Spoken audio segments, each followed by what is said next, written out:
There's a reason why shame kicks in so big. It's just screaming at us after we sin sexually. It's precisely because our sexuality is so sacred. It's not because our sexuality is trashy, but it's so glorious with the glory of God. Wow. And it's so personal. I mean, this is not just a body function. We're more than we in our generation realize. Our sexuality is it's way down deep. It's a profound part of us. And when we injure and trash that deep place within, we immediately flip into the most profound anguish and shame. It's an indicator of the actual stature and glory of human sexuality. So I don't know what else to do as a pastor except create a culture in a church where people can be honest. Wow. And they can come clean on what's not going well, how they're really doing. And we can live in honesty together. That's good. And we're not polishing, we don't come to church to polish our righteousness. Yeah. We come to church to open up about our brokenness.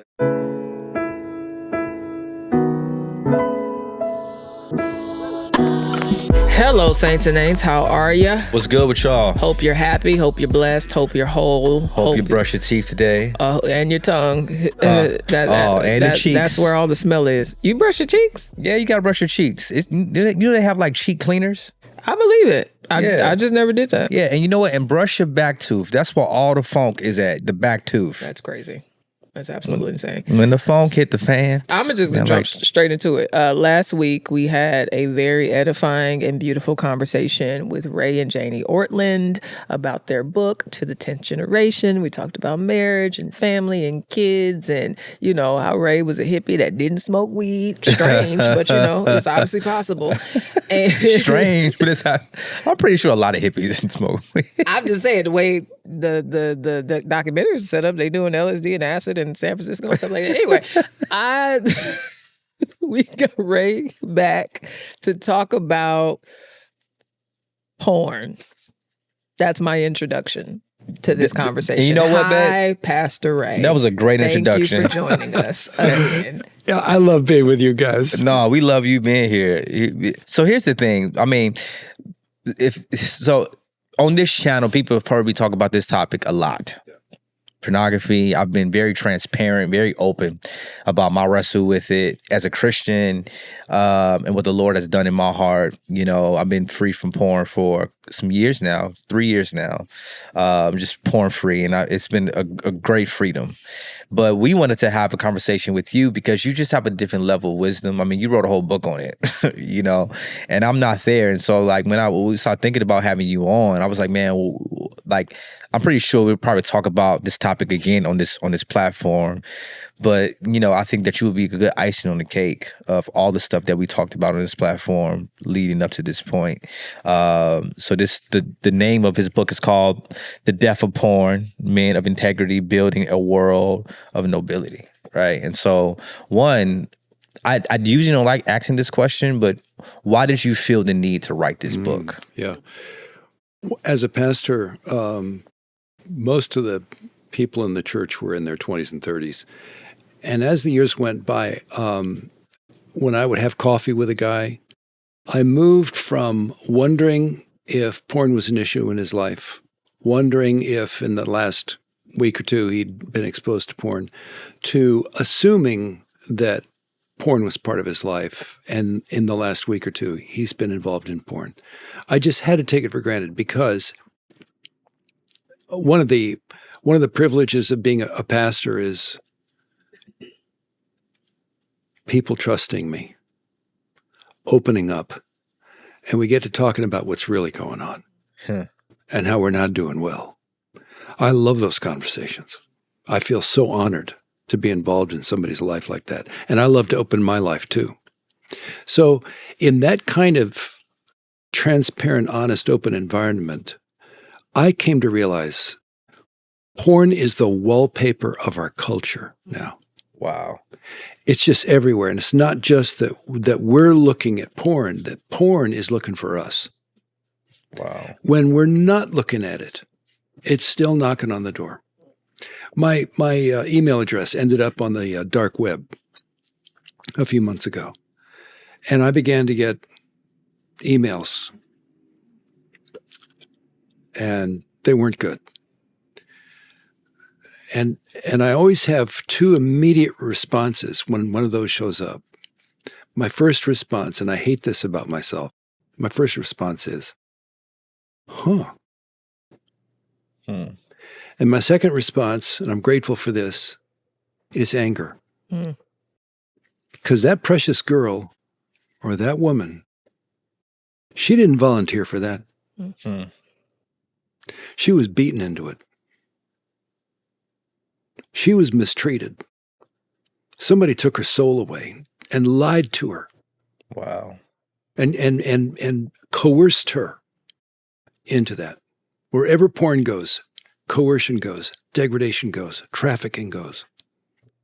Man. So, I mean, obviously. Yeah. No, that's good. Yeah, I was sharing with you before we began how back in the Twitter days, when you would post, you would often talk about the porn industry.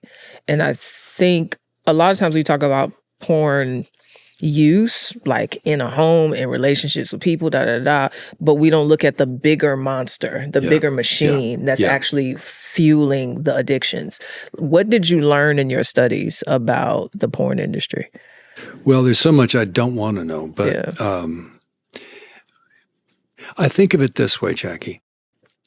200 years ago, where we are right now, slavery was legal. People traded in human beings. Now, we look back on those days. Here we are, Christians. We look back on those days and we see three human profiles in that historical situation. We see abolitionists. We see liberators. And we're so proud of them. They stood up. They stuck their neck out. They paid a price. And they did the right thing. And we just were moved by them. Secondly, and many of them were Christians. Secondly, we see passive onlookers. You know, they just kind of shrug their shoulders, hey, these things happen. It's not really right, but what can you do? You know? And what would the economy be without it anyway? So they just kind of make peace with it. And we grieve over those people. We wonder, what were you thinking? How could you? Anyway, third human profile, slaveholders, slave traders, some of whom claim to be Christians. And we look at them, we're indignant. We are offended. We are grieved. How could you do that? Especially, how could you do that and have the name of Christ on your lips? So here are these, we see liberators, passive onlookers, active traders. All right, we've got the same thing going on today. And where are we in that picture? Man, you know, we don't want future generations looking back on us, grieving over us. Where were you guys? You begin your book, well, it's kind of broken into different categories where it's you are royalty, speaking directly to men. Yes. She is royalty, speaking about women and many of the women who are in a part of these films. And then he is royalty, speaking about Christ. I'm intrigued by the order because, as I shared with you and shared with Preston, I feel like I can assume that people would think that a book of confronting pornography use and stuff like that would start with sin, would start with Genesis 3, was not Genesis 1 and 2, that you're made in the image of God. And so what is there a strategy you had with saying, no, let me affirm the fact that you have dignity as a man, as a means of ministering to them about pornography? Well, in a way, but really, the gospel demands that we start with human glory. The story does not begin in Genesis 3 and human sin. It starts in Genesis 1 and human dignity. This is a big deal to me. If I'm just a piece of trash, now God loves me, but still I'm just a piece of trash, why should I even care? Why not do the the most disgusting, creepy things ever. And if everybody else is just trash, Yeah. why does anything matter? But what if God created us in his image? And what that means is, it means we're royalty. The king of the universe put us human beings on this planet to represent him. It's like when there's a king who wants to remind the people in all the parts of his empire of who he is and his presence and his care for them. But he can't get around all those places all the time. Some places he doesn't visit very often. So what does he do? He has a statue of himself put up right in the center of town. So everybody can be reminded he's there. He's got this. We are images of God. To declare that the king is present. So he made us royalty in this his world to spread his kingdom. We have every right to stand tall. Yeah.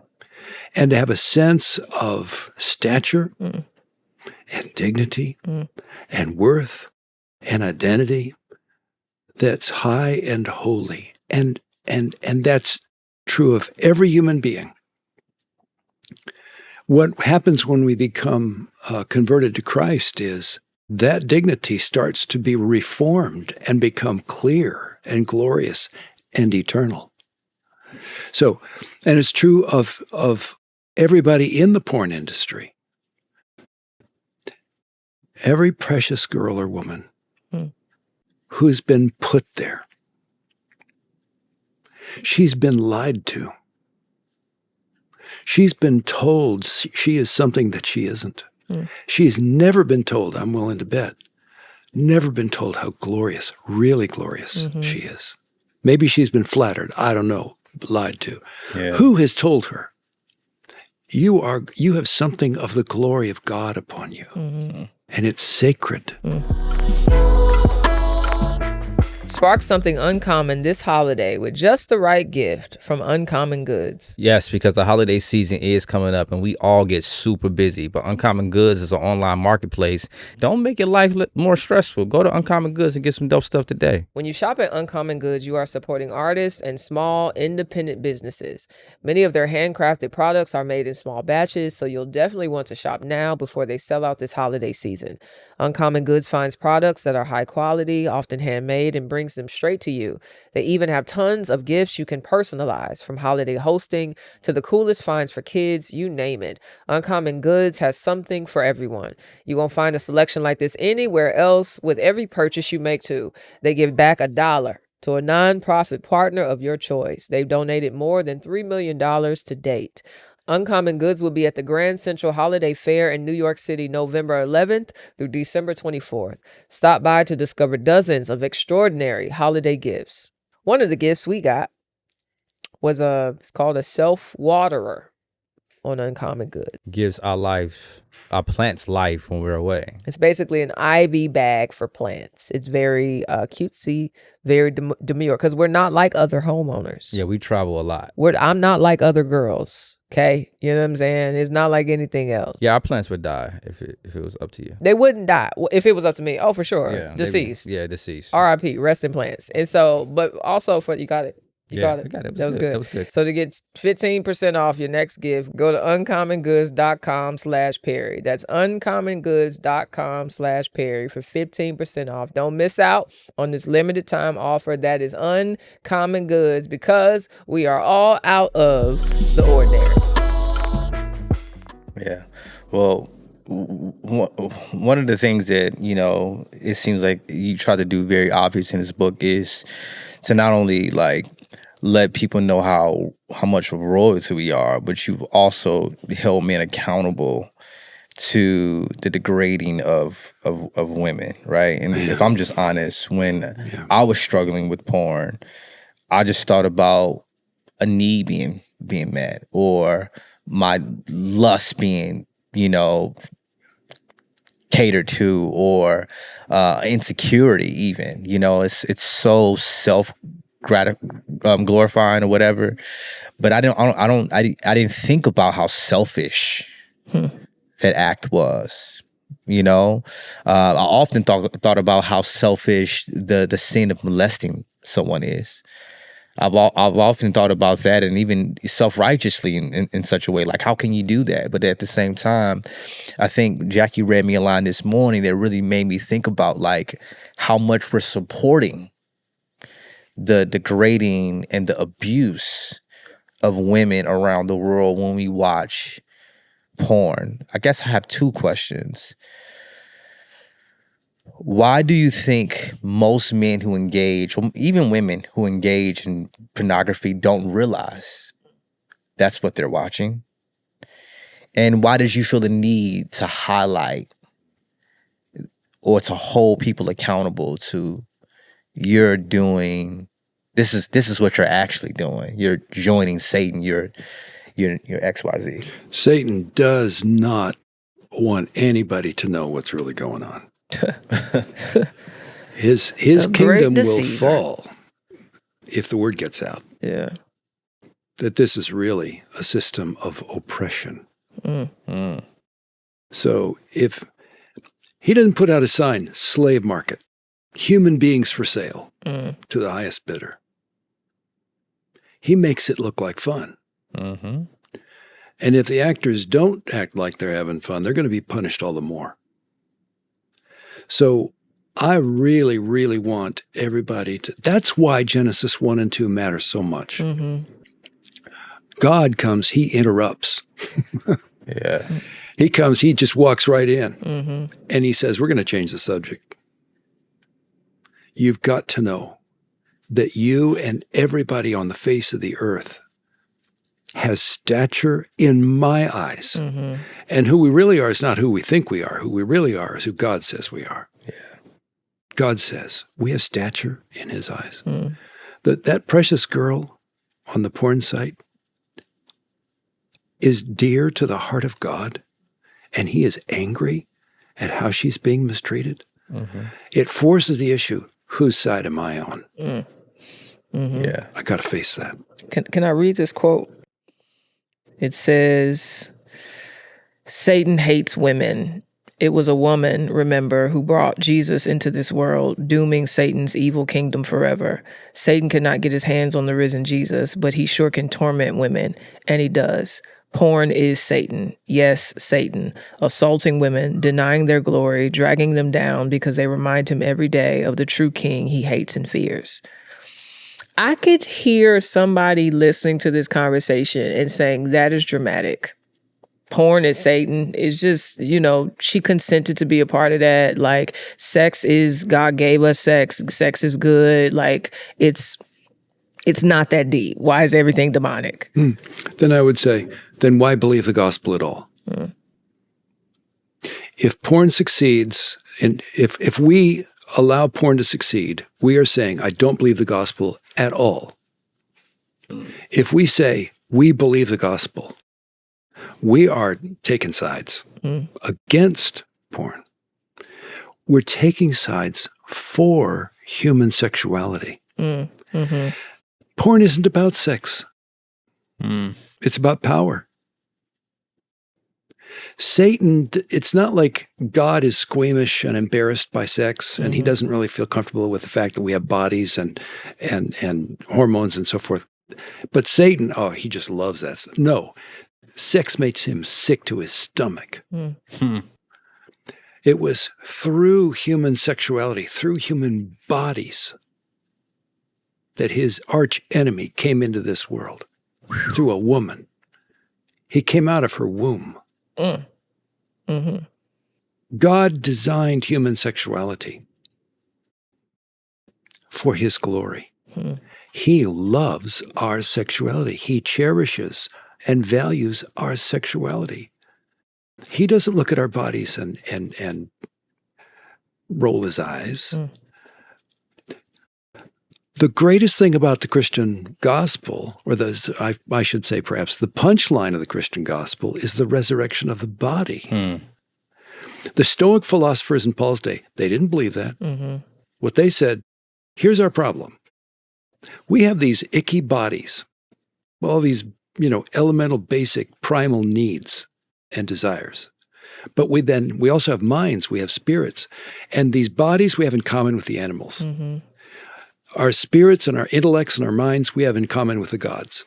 So salvation is stop pandering to your body and develop your mind and your spirit. Now that was what the Stoics said. Paul comes along, the Apostle Paul, he says, 1 Corinthians 6, the Lord is for the body, and the body is for the Lord. Our Savior above has a pro-body policy in his kingdom. I was speaking a tongue if I could. Well, I can, but I'm choosing. So when we yield our bodies to him, we don't lose them. That's good. Wow. That's really good. We get our bodies back forever.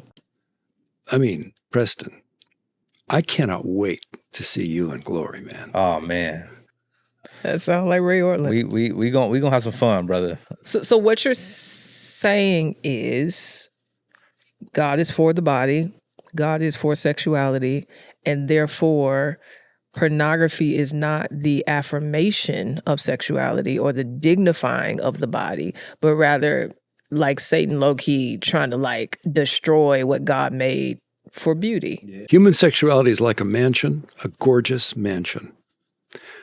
Porn burns it to the ground. Don't tell me porn is pro-sex, sex positive. What a lie. It is a lie. Yeah. Yeah, that's good. I would love for you to speak to the lies that men have believed about themselves that has drove them into porn.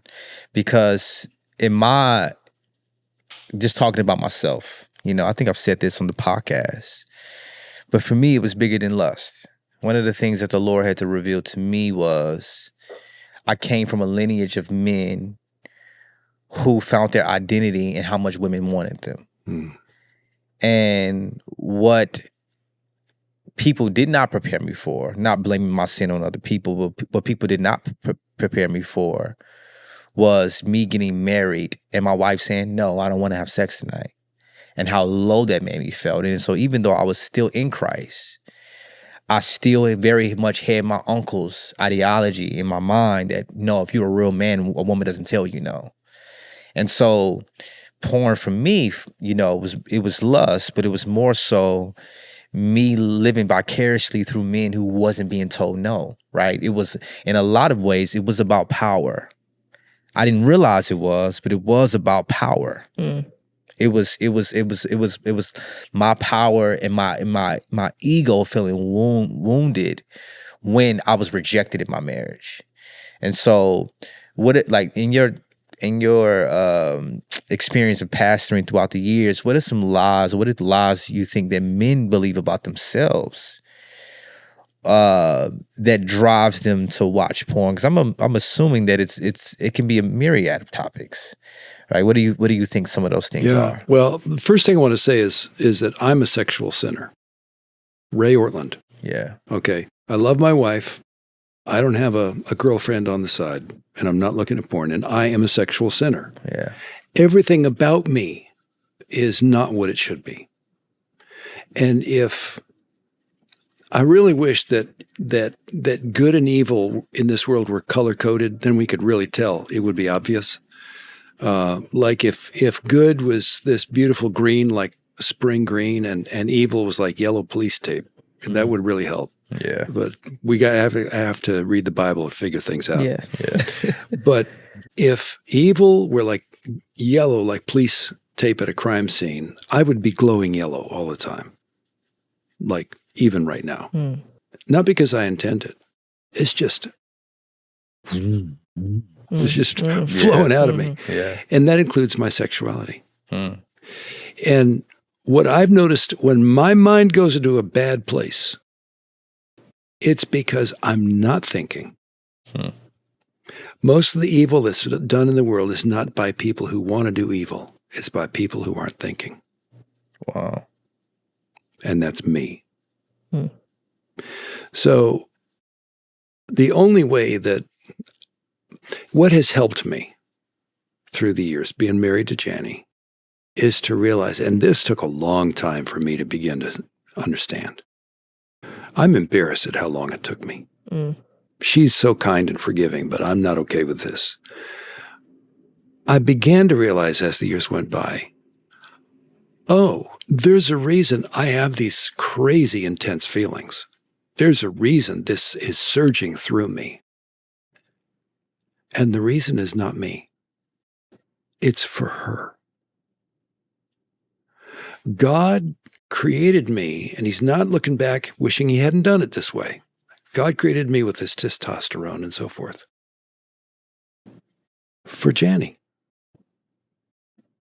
And I can serve her with my sexuality. And if she doesn't feel like it at any particular time, that's okay. If this is servanthood, that's fine. There'll come another time. And my sexual intensity is not for me. I did not know this for so long. It is for her. That's a game changer. That was for me. So if the reason God gave me this crazy intensity and this also the euphoria of making love, if the TD I want to score is her happiness, her fulfillment, her pleasure, her feeling loved, okay, now I finally know what to do with my sexuality. Yeah. If you're thinking of pursuing higher education and need a flexible online education option, you've got to check out Liberty University. Their mission is training champions for Christ by providing a world-class Bible-based education. Liberty University's online programs offer more than 600 degrees to choose from. With that many options, you can definitely find a field where you can turn your passion into a career. My time with Liberty earlier this year was cool. Like, I was able to tour the campus. I was able to sit down with many of the administrators, some of the teachers, and get to hear their heart. I got to chat it up with some of the women leaders and get to see just their intention and how they were pouring into many of the women, some of the books that they were reading, some of the questions that they were asking. And what I saw was a level of thoughtfulness and prayerfulness and curiosity on the campus that made me intrigued and made me want to return even to teach again. And I just was, I don't know. I thought it was cool. And so that's why I continue to say that if you want an online campus to learn from and an online institution to continue your studies in, Liberty is an option that you should consider. So visit liberty.edu/Perry to learn more about the amazing opportunities at Liberty University. Because you are our podcast listener, you will get your application fee waived so you can save you some money. Do not wait. All right, so go to liberty.edu/Perry to get started on your future goals. We try to save us money. Wow. That seems like it would be so counterintuitive and countercultural. Yeah, it right? is. Because I think we've been discipled into believing that sexual expression is primarily self-centered, self-oriented, and so I mean, you have people in your mind. How would they respond to what he just said? Man, that's a really good question, babe. I think for me, granted, I grew up with men who were not Christian. Right. Clearly. I grew up with men who were womanizers, pimps, players, these type of men. And I think that sounds foreign to this culture. Because, I think this our society tells us to do what makes you feel. Yeah. Right? And the gospel is so opposite. It is love God with all your heart, mind, soul, body, and strength, and love your neighbor as yourself. It doesn't talk about loving us. Right? Well, it does talk about loving ourselves, but like loving others as yourself. I think men would think that's crazy. Honestly, that's nuts. Like, you're telling me that my body was created, but I think that no, when you think about God and how he laid his life down for us and how he wants us to serve one another and how a marriage actually will be way more healthy if we had that mindset. that I'm coming thinking about loving you with my body. And in doing so, I am pleasured, right? But I'm not seeking my pleasure. And so how many, on a very practical level, how many arguments would be eliminated? How much tension in a marriage will be eliminated? That's a great point. How much frustration will be eliminated when your wife tells you no and you're doing it for her? That's good. But if you're doing it for yourself and she tells you no, you immediately feel offended because it's not about her. That's interesting. Right? And so like, I think God not only in that ideology, not even just thinking about the bodies, but also just thinking about our holistic relationship. Yeah.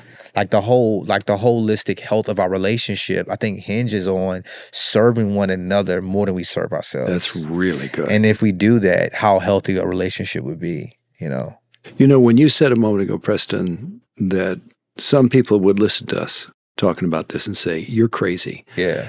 That's actually wonderful. Because when people start saying to us, you are crazy to believe that, you're crazy to live that way, they're actually starting to see Christianity. Yeah.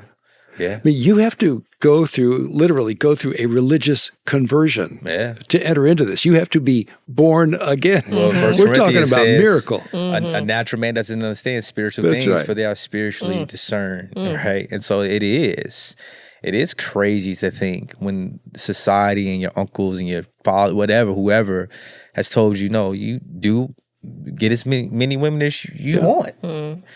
This idea, that I'm only coming into this sexual relationship, this marriage to meet the needs of someone else. So what we're not talking about is on a scale of 1 to 10, neglecting ourselves. Yeah, you can upgrade your life by coming to Jesus. Yeah. And if you're at a 4 or at a 6, wherever you are on that scale of 1 to 10, Jesus can take the you that you wanted to be anyway and make that you even better. Make that you more what you wanted anyhow. We're not talking about that. We're talking about take the scale away. How would you like to be a walking miracle forever? That's what Jesus said to Nicodemus in John 3. You must be born again. Yeah, that's good. I wanted to say something earlier. You said, and I just want to clear it up because I think people might have misheard you when you talked about Jesus coming through the sexual relationship of you wasn't denying the virgin birth. Oh, Preston, thank you so much. Absolutely not. He wasn't. Ray wasn't denying the virgin birth. He wasn't saying that Mary had sex with someone and Jesus came into the world. Somebody a man and a woman had sex for Mary to come into the world. For Judah to be here. Jesus, somebody had to do it. But he came through a woman's body. He came through a woman's body. Yes. That's the point that you were trying to. I knew what you were trying to say, but I know how people can hear things on this podcast and run with it. Yeah. Thank you so much, Preston. Yeah. I mean, you kind of helped with the ESV Bible, so surely he would be theologically accurate. Ray wrote some of the ESV Bible. He knows his Bible. But again, I'm thinking of people who are frustrated with their wives, frustrated with, even in our situation, the lack of consistent sexual stuff. Because I think if we are transparent, I think me and the Lord put two very sexually broken people together when he put me and Preston together, because you have a man who was introduced to sex very early, found identity in it. You felt valued, wanted, desired through sexual intercourse. Yeah. You married a woman who was sexually abused and was not physically touched in intimate ways by male figures, only abused by male figures. You put both of those people in a marriage. God funny like that, ain't he? Where sexual intimacy communicates control and abuse, not love. And for you, it communicates you get what I'm saying? And so in that, with that tension, I think you have a lot of couples like that and they cannot say it out loud. Yeah. It's just your body belongs to your spouse, so do it. Yeah. And I think there are some women who they might emotionally withdraw to deal with the stuff. And there are some men that might go to porn, which is also as emotional withdrawal to deal with the stuff. I'm thinking about them. Yeah. And I'm like, what do we... How did the Lord guide you to have the conversations such that you discovered each other and how to serve and help and love each other? How did that look? What did that look like Look for at you? Ray being the interviewer. It's still happening, Ray. Yeah. I don't know. Yeah. I feel like with us, just honesty, just being just really honest and transparent with one another. And also too, I think when me and Jackie got married, I didn't know how to take rejection. And because of her abuse, she didn't know how to fully receive a man even wanting her that way without feeling like you want something. Something. Not me. Because when someone takes something from you in abuse, you want to, like, I had to realize that my wife needs to feel like she has the autonomy to choose when somebody took away that privilege, right? And so for me, I think we had a breakthrough in our marriage, and we're still working through a lot. When I realized that my wife is rejecting it, she's not rejecting me. When I realized that, because, it was more than just the act. It was like, do you love me? But I think if you grew up in society, and I think that's what a lot of men do when they watch porn, they grew up in a society that says a woman should want you, right? A woman should you should be desirable. And so I think a lot of men watch porn because they can vicariously live through men not being rejected, right? And so I had to just realize, no. She's a holistic person with a whole bunch of, baggage, but also just like she's more than just her, this body that I want to please me, right? And so, like, I think I had to just realize that, and when I was able to realize it, I think I was able to love her better. Yeah. And be more patient with her, and I think that patience has helped us tremendously. Yeah. And then a lot of other stuff. I mean, yeah, I think I don't feel like being emotional, but I am most secure. It's okay, babe. Didn't think I would cry, but I think I feel most secure when I feel loved just because. Like, I think when it feels like I'm only wanted to give you something, that's hurtful. But it's like, no, if you say no, I love you. If you say yes, I love you. If you say not yet, I love you. If you say tomorrow, I love. Like, I think when there was a consistent pattern of me just being loved. Yeah. That changed everything. Yeah, and it convicted me. You gonna make me emotional, babe. It convicted me because I realized, Brianna, can you give me a tissue? I realized what she wanted from me was exactly how the way the Lord loves me. And I think we were just talking about this. I'll wait till she gets some tissue. Thank you. We were just talking about how we can serve our friends in this season, like how she can serve her friends, and how she was encouraging me how I can serve a particular friend. And I was telling her this particular friend makes me feel a way when they don't want to do this, when they don't want to do that. And she was just like, you have to go in this friendship not thinking about what they do, how it affects you, but how can you serve them? And I think when she said that, I remember early on in our marriage, some years back, having to learn that in our marriage, that like I did not know what Christ-like servanthood was. I loved her, and I still loved her deeply, but I just didn't know how to deal with the hurt and pain that her rejection brought to me. Because the rejection felt like you didn't want me. I didn't feel desirable. I didn't feel loved. But she did want me. She just didn't want the act because she didn't feel desired. She didn't feel loved. And so I think when I learned that, like, no, like if she says no, she just means. Yeah. And now the no is layered. It's not nah. It's like, yeah, Today was a difficult day, but can we watch a movie? Yeah. Are there other avenues of intimacy that good. might even open me up to a yes? Wow. Yeah. Wow. Yeah. Every one of us married someone who has suffered deeply. That's a great part of the privilege of marriage. God entrusted to me this precious woman, Jani, who had suffered. I didn't even realize that going in. I had no idea. Yeah. And as the magnitude of it broke upon me, I began to realize what a profound injury that is. I started to feel honored that God would, and she is so precious to God, that God would entrust to me his precious daughter who has suffered deeply. Yeah. That's a privilege. It is. Oh man. Alrighty. Go ahead. I thought you had a question. No, I'm overwhelmed now. She's overwhelmed. Well, man, I have so many questions. In your experience of pastoring, like when did you realize that you had to write this book for the men you were pastoring? Like when did you say, enough is enough, I have to write this book? Two parts of the answer. One, when I got angry enough.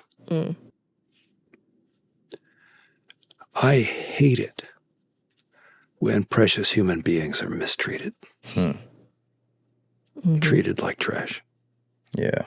Secondly, I love revival. And here's the next great awakening I want to see.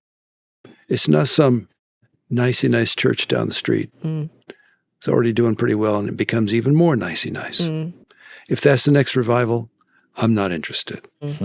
What if 10 years from now, some of the greatest voices for the gospel in the world are people who were converted out of the porn industry? What if the risen Jesus visits that dark and deep place with his saving grace and his loving touch and his mercy, his restoration? What if some of the best storytellers for the gospel 10 years from now are videographers from inside the porn industry? What if some of the biggest donors to gospel causes 10 years from now are former investors in porn sites and so forth? If that's the next great awakening, sign me up. Amen. Wow. I want to see the risen Jesus visit that dark place. Well, let me ask you this. Okay. You've passed for 45 years. And I'm pretty sure you've seen countless cases of men, even women, struggling with this thing. How does a pastor address this in their congregation, like publicly and also privately in meetings, when porn is such a secret sin? It's not a sin that's so open and, in your face. So it's not even a sin that people confess as much as they confess jealousy or pride or, anger. There's a reason why shame kicks in so big. It's just screaming at us after we sin sexually. It's precisely because our sexuality is so sacred. It's not because our sexuality is trashy, but it's so glorious with the glory of God. Wow. And it's so personal. I mean, this is not just a body function. We're more than we in our generation realize. Our sexuality is it's way down deep. It's a profound part of us. And when we injure and trash that deep place within, we immediately flip into the most profound anguish and shame. It's an indicator of the actual stature and glory of human sexuality. So I don't know what else to do as a pastor except create a culture in a church where people can be honest. Wow. And they can come clean on what's not going well, how they're really doing, and we can live in honesty together. That's good. And we're not polishing. We don't come to church to polish our righteousness. Yeah. We come to church to open up about our brokenness. Yeah, that's good that you said that, because I honestly think that a church is always going to be the reflection of their leadership. And the fact that you said creating a culture of honesty, because I think that if our leaders are honest about it, the congregation will too. That's good. The Christians I respect and trust the most are the ones who I know. I have some actual insight into how they're really doing. Yeah. And it's one of the reasons I love you, Preston. Oh, You're not posing. that's good. Yeah. Yeah. I feel like I could tell you anything. I tell you everything too. I just text you a very intimate text last week. And so, yeah, I feel the same way about you. Yeah. Thank you. You've been a great, great mentor in my life. Pastor Thank you, Pastor Ray. Ray Ortlund, thank you. I'm so excited to spend some time with you this fall. If you haven't gotten this book, especially men out there, I've talked about this book. I've actually referred this book on the podcast. We'll have it in the show notes. We'll have it in the show notes, but get The Death of Porn by Ray Ortlund. It's a great book, great read. I think it can help you and, like we said in the last episode, generations to come, you being set free from porn. This time we've just shared together. We've shared with many other people. And I think what's happening right now is there are thousands and thousands and thousands of people who love you more right now than they did an hour ago, because you gave all of us the privilege of being close to you. Yeah. Thank you. Thank you. Thank you. I definitely feel that way. Peace out, y'all. All right, bye. Love you, Ray.